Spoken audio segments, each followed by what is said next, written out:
안녕하세요. 올해 60을 막 넘긴 평범한 주부입니다. 이 이야기는 제가 평생 당연하게 여겼던 아내의 자리에서 내려와 처음으로 제 인생의 주인이 되어보려 했던 날들에 관한 기록입니다. 그리고 여보 오늘 저녁 뭐야? 라는 말밖에 모르던 남편이 어떻게 제 인생 최고의 조수가 되었는지에 대한 이야기이기도 합니다. 남편이 퇴직한 날 동네 식당에서 조촐한 퇴임식을 했습니다. 소주 2병, 삼겹살 몇 점, 회사 후배들이 건네준 꽃다발 하나. 집에 돌아오는 길 남편은 차 안에서 계속 말했습니다. 아, 이제 진짜 사람 사는 거지. 아침마다 출근 안 해도 되고 얼마나 좋아. 그때까지만 해도. 저는 그 말이 이렇게 무서운 시작이 될 줄 몰랐습니다. 퇴직 다음 날부터 우리 집 풍경은 완전히 달라졌습니다. 남편은 아침 6시에 일어나던 사람이 9시가 넘어야 눈을 떴고 일어나자마자 소파에 앉아 리모컨을 잡았습니다. 뉴스, 드라마, 재방송, 트로트 채널. 하루 종일 TV 소리만 집 안을 채웠습니다. 반면 저는 그대로였습니다. 아침밥 차리고 설거지하고 빨래 돌리고 화장실 닦고 시장 다녀오고. 달라진 게 있다면 하나. 이제는 남편의 시선이 하루 종일 저를 따라다닌다는 거였습니다. 제가 외투를 꺼내면 어디 가는데? 현관에서 신발을 신으면 금방 와? 장바구니를 들면 내 점심은? 마치 제가 잠깐이라도 집을 비우면 큰일이라도 나는 사람처럼 말이죠. 특히 힘들었던 건 식사 시간이었습니다. 아침 먹고 치우면 점심 이야기, 점심 치우면 저녁 이야기. 여보 오늘 저녁은 뭐야? 그 말이 하루에도 10번은 들렸습니다. 어느 날은 제가 참다 말했습니다. 당신 오늘은 당신이 라면이라도 하나 끓여 먹으면 안 돼? 그랬더니 남편이 리모컨을 탁 내려놓으며 말하더군요. 내가 왜? 당신은 집에서 노는 사람이 뭐가 그렇게 바빠? 나 퇴직했으니까 이제 좀 쉬겠다는데 밥 한 끼가 그렇게 아까워? 집에서 노는 사람. 그 말이 제 가슴을 쿵 치고 내려앉았습니다. 30년 넘게 가족 밥해 먹이고 아이들 키우고 시부모 병간호까지 했던 제 세월이 그 한마디로 정리되는 순간이었죠. 그날 밤 설거지를 하다 말고 싱크대 앞에서 한참을 울었습니다. 수도꼭지에서 떨어지는 물방울 소리가 제 심장 소리 같았습니다. 나는 대체 뭐였지? 아내였고 엄마였고 며느리였지만 정작 나는 없었습니다. 남편은 점점 삼식차가 되어 갔습니다. 아침, 점심, 저녁. 정확히 3끼를 챙겨 먹는 차. 아니, 차라기보단 왕이었죠. 상 차려주면 당연하게 앉고 반찬이 마음에 안 들면 숟가락 내려놓고 이건 너무 짜다. 이건 어제도 먹었잖아. 저는 말없이 다시 부엌으로 들어갔습니다. 왜냐하면 싸우는 게 더 피곤했으니까요. 그러던 어느 날 동네 마트에서 우연히 옛 친구를 만났습니다. 그 친구는 제가 예전에 김치 담그는 걸 좋아했던 걸 기억하더군요. 너 아직도 반찬 만들어? 그 질문에 갑자기 눈물이 날 뻔했습니다. 누군가 제 취미를 기억해 준 게 너무 오랜만이었거든요. 그 친구가 말했습니다. 나 요즘 반찬 주문 받아서 파는데 사람들 반응 좋아.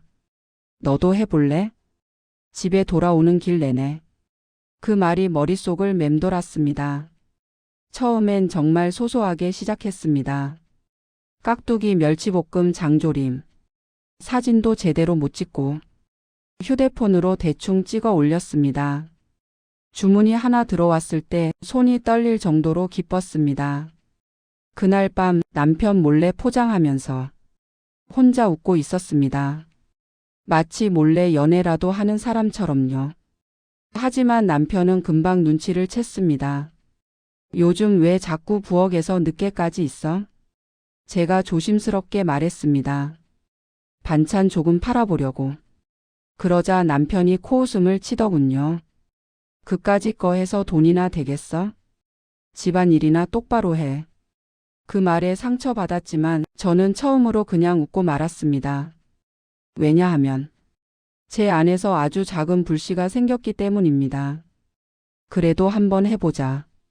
며칠 뒤 주문이 3건으로 늘었고 일주일 뒤엔 10건이 되었습니다. 비록 큰 돈은 아니었지만 제 이름으로 들어온 첫 수익이었습니다. 통장을 보며 저는 조용히 속삭였습니다. 나 아직 살아있네. 그날 밤 설거지를 하면서도 왠지 모르게 허리가 덜 아팠습니다. 하지만 남편은 여전히 변하지 않았습니다. 내일 점심은 뭐야? 반찬은 왜 이렇게 적어? 저는 대답 대신 다음 주문 준비를 했습니다.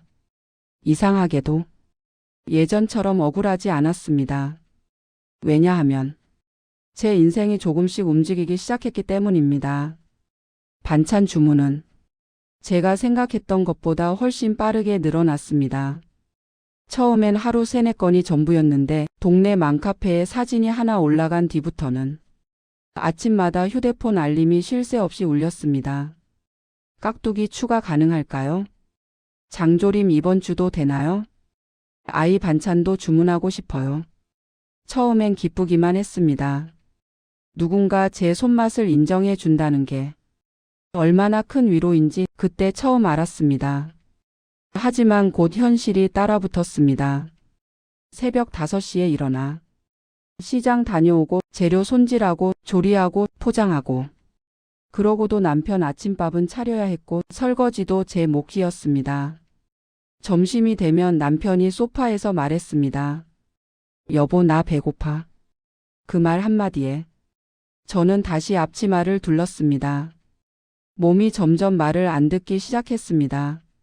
손목은 쑤시고 허리는 굽혀지지 않았고 밤이면 종아리가 쥐가 나서 이불 속에서 혼자 끙끙거렸습니다.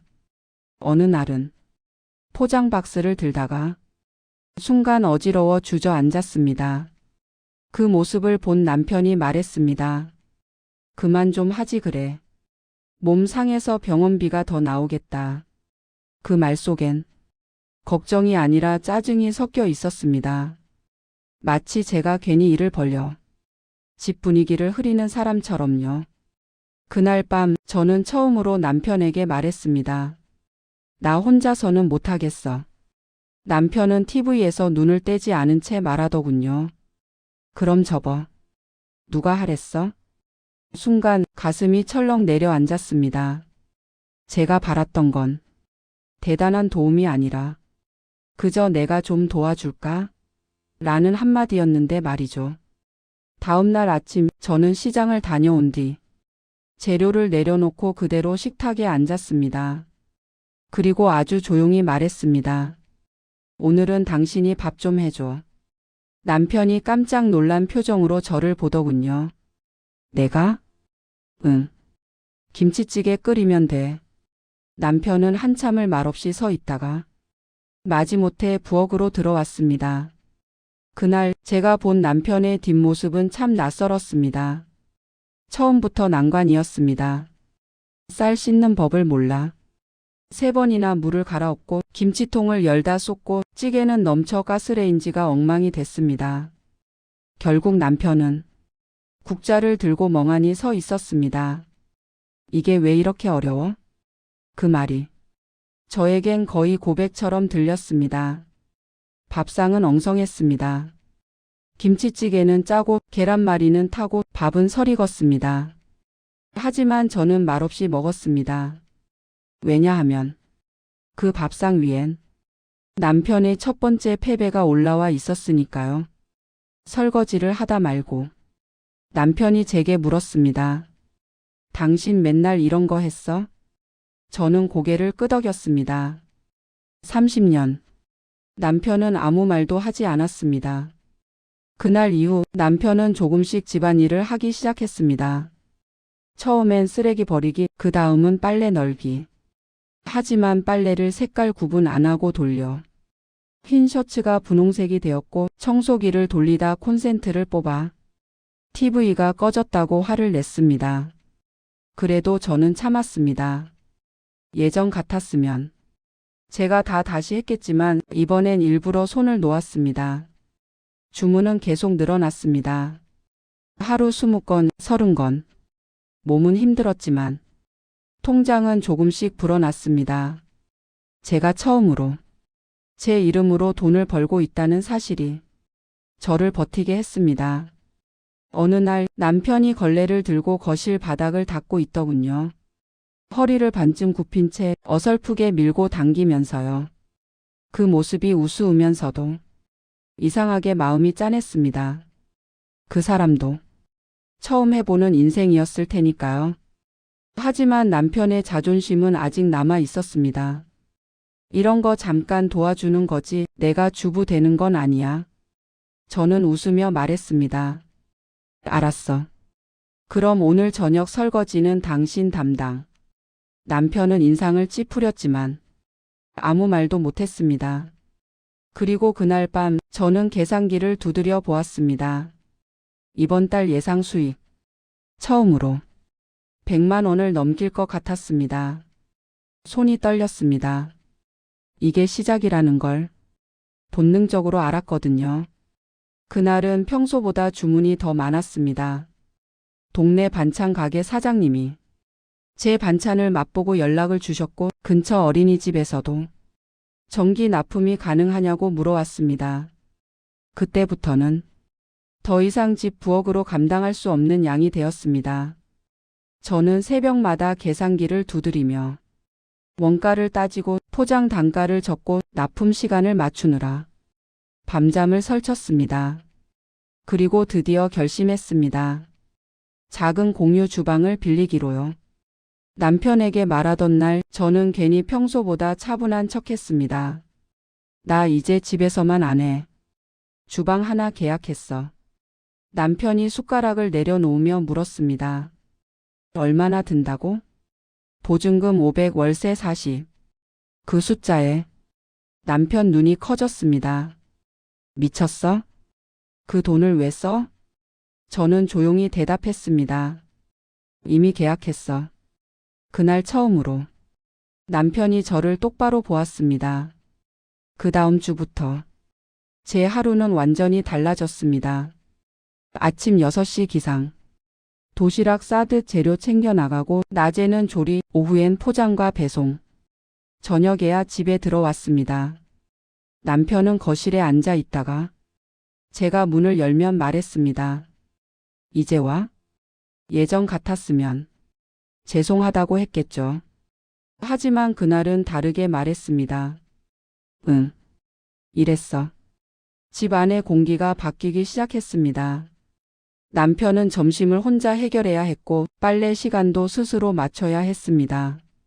처음엔 편의점 도시락으로 버티더니 이틀 만에 라면으로 바뀌고 사흘째 되는 날엔 냉동 만두를 태웠습니다. 제가 퇴근에 들어오면 싱크대엔 설거지가 쌓여 있었고 거실 바닥엔 머리카락이 굴러다녔습니다. 예전 같으면 제가 묵묵히 치웠겠지만 이번엔 말했습니다. 여보, 거실 구석에 먼지 있더라. 신경 좀 써줘. 남편은 인상을 찌푸렸지만 아무 말도 못했습니다. 그리고 그달 말 제가 통장을 정리했습니다. 매출 비용 순위. 처음으로 월 500이라는 숫자가 찍혔습니다. 손이 떨려서 계산기를 3번이나 다시 눌렀습니다. 그날 저녁 저는 남편 앞에 통장을 내려놓았습니다. 이번 달 순수익 500. 남편이 한참 숫자를 보더니 작게 웃더군요. 운이 좋았겠지. 저는 고개를 저었습니다. 아니, 다음 달은 더 나올 거야. 며칠 뒤 주문이 또 늘었습니다. 어린이집 2곳 추가, 회사 단체 주문까지 들어왔습니다. 몸이 10개라도 모자랄 지경이었습니다. 그날 밤 저는 남편에게 말했습니다. 나 혼자서는 못해. 남편이 자동처럼 대답했습니다. 그럼 접어. 저는 이번엔 웃으며 말했습니다. 아니, 당신이 도와. 남편이 저를 쳐다보았습니다. 내가 왜? 저는 아주 차분하게 말했습니다. 나 이제 월 500 벌어. 앞으로는 더 벌 거고. 당신 내 매니저 할래? 아니면 혼자 라면 끓여 먹을래? 거실이 조용해졌습니다. TV 소리만 흘렀습니다. 그날이었습니다. 남편의 자존심이 처음으로 금이 간 날. 남편은 하루 종일 말이 없었습니다. 다음 날 아침 제가 출근 준비를 하자 남편이 물었습니다. 내가 뭘 하면 돼? 저는 앞치마를 건네주며 말했습니다. 오늘은 채소 손질이랑 포장. 남편은 한참 앞치마를 들고 서 있다가 조용히 끼더군요. 그 모습이 이상하게 낯설었습니다. 하지만 현실은 녹록지 않았습니다. 남편은 양파를 썰다 눈물을 흘렸고 당근은 두께가 들쭉날쭉했고 포장은 자꾸 터졌습니다. 이거 왜 이렇게 까다로워? 그 말에 저는 웃으며 답했습니다. 돈 벌기 쉬운 줄 알았어? 집에 남겨진 날들이 계속되자. 남편의 얼굴이 눈에 띄게 변했습니다. 다크서클이 내려앉고 손은 거칠어졌고 허리를 펴고 일어나질 못했습니다. 어느 날은 제가 퇴근에 들어왔더니 남편이 소파에 누운 채 말했습니다. 오늘 하루 종일 집 치웠는데 왜 이렇게 티가 안 나? 저는 말했습니다. 그게 살림이야. 그날 밤 남편은 말없이 설거지를 하다가 수도꼭지를 틀어놓은 채 한참을 서 있었습니다. 제가 조용히 물었습니다. 왜 그래? 남편은 등을 돌린 채 말했습니다. 아니야. 하지만 어깨가 떨리고 있었습니다. 남편이 제 매니저가 된 지 보름쯤 되었을 무렵이었습니다. 아침이면 저보다 먼저 일어나 밥을 짓고 반찬통을 꺼내고 채소를 씻었습니다.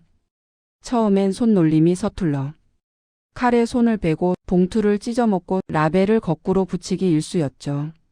하지만 저는 일부러 말하지 않았습니다. 예전엔 제가 다 고쳐줬지만 이번엔 그 사람 몫이었으니까요. 낮에는 집안일, 청소기 돌리고 화장실 닦고 분리수거 챙기고 한 번은 쓰레기 봉투를 들고 나갔다가 재활용을 잘못 버렸다고 관리사무소에서 다시 들고 올라온 적도 있었습니다. 문을 열고 들어오며 남편이 말했습니다.